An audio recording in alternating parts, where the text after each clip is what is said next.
वो जहर पैठ बना दिया है, वो जहर भर कर गया है। तो हमको अगर हम जानते हैं कि चलो ठीक है, हम तो समझ लीजिए कि उन महापुरुषों या किसी और पानी पिलाई भाई, या हम समझ लीजिए आपसे हम श्रेष्ठ बनना चाहते हैं, हम आपके कर्तव्यों को, आपके उन धर्म और दर्शन के संचालनों को हम समझते हैं कि चलिए ठीक है, हमारे कल्याण के उचित या कल्याण के योग्य नहीं है, हमारा इसमें कल्याण, हमारा इसमें सामर्थ्य नहीं है। तो यदि हम चाहते हैं कि चलो ठीक है, इस विधि से हम किसी दूसरे इलाज से, किसी दूसरे विकल्प से हम अपना कल्याण को सुनिश्चित करना चाहते हैं, तो निश्चित उन विषयों को हमको बिल्कुल सर्टिफाइड या मतलब फॉलो करके और सिद्ध करके दिखाना पड़ेगा कि देखिए हमारे महापुरुषों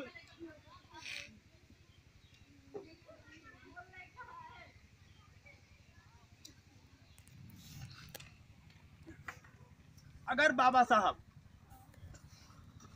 उन 1891 14 अप्रैल 1891 बाबा साहब का जन्म हुआ और आज हम सभी लोग स्वतंत्र हैं, समता स्वतंत्रता के मूल्यों पर आधारित संविधान हमको मिला हुआ है।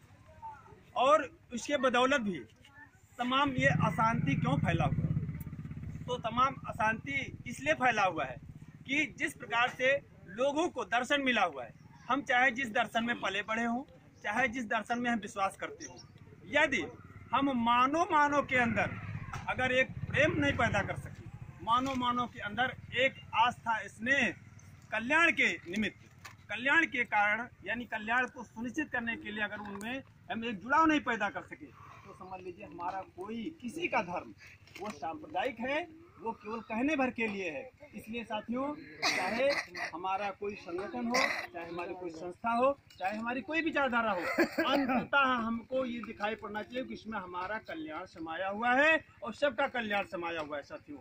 तो अब हम बस 2 श्लोकन के बाद में देखिए, सब्बा पाप शकरणम कुशल उपसंपदा सच्चित परियोत्पन्नम एतम बुद्धान शासनी, यानी समस्त अकरणीय कर्मों को न करना और कुशल कर्मों का संपादन करना, ये बुद्ध का शासन है। और बुद्ध के दर्शन को बाबा साहब ने लिखित दे दिया और लिखित देने के बाद ये पूरे राष्ट्र के अपने तिरंगे झंडे में 24 तीली का धम्म चक्र उसमें जो है स्थापित हो गया। इसलिए स्थापित हो गया कि कहने की जरूरत नहीं है। आज बढ़ईपुरवा में, निशारुपुर में कोई जाने या न जाने, लेकिन हमारे देश का प्रधानमंत्री, हमारे देश का राष्ट्रपति, हमारे देश का राज्यपाल और जो भी सम्मानित पद है, सभी लोग आते हैं, आज उसको नमन करते हैं। इसीलिए नमन करते हैं कि जिस विचारधारा पर भारत विश्व गुरु का उपाधि, विश्व गुरु का दर्जा प्राप्त किए हुए था, वो केवल धर्म में ही वो ताकत थी। और किस धर्म में ताकत थी? यही शील और सदाचार का धर्म।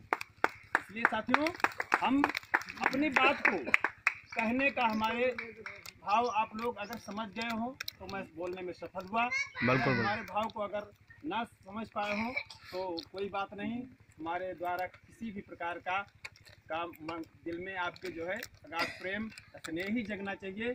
मैं इसी आशा विश्वास के साथ में अपनी वाणी को विराम देता हूं और साथ में ये भी कहना चाहता हूं कि हम दूसरे के आस्था, स्नेह और व्यवहार और कर्म और परंपराओं पर आघात पहुंचा रहे हैं, कि चोट पहुंचा रहे हैं, कि उसका हम पुनर्विचार कर रहे हैं या पुनः स्मरण करवा रहे हैं, ये अब आप लोग विश्लेषण करके देखिएगा। लेकिन मुझे कहने की क्या ज़रूरत है?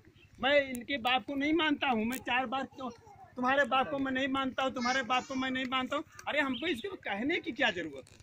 मैं अपनी अच्छाइयों को अगर स्थापित करना चाहता हूँ, बाबा साहब ने समानता की प्रतिस्थापना करने के लिए उन्होंने जो है समानता प्रतिस्थापित करना क्या होता है, तो ये प्रकृति तो अपने आप सबको हम सबको दे रखी है। इसलिए मित्रों, हर दर्शन के 2 पक्ष होते हैं, एक थ्योरेटिकल होते हैं, एक प्रैक्टिकल होते हैं।